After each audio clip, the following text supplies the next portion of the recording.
In this video, I'll show you how to run Python in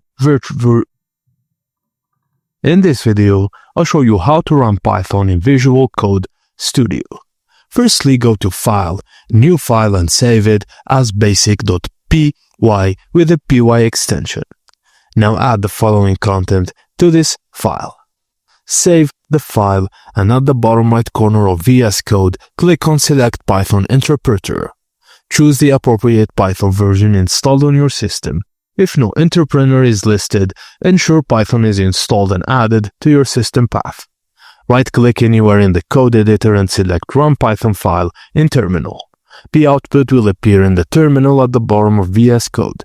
Just click on the green play button located in the top right corner of the editor, and the output will display in the terminal below. You can successfully run Python scripts in VS Code and streamline your development workflow by following these steps.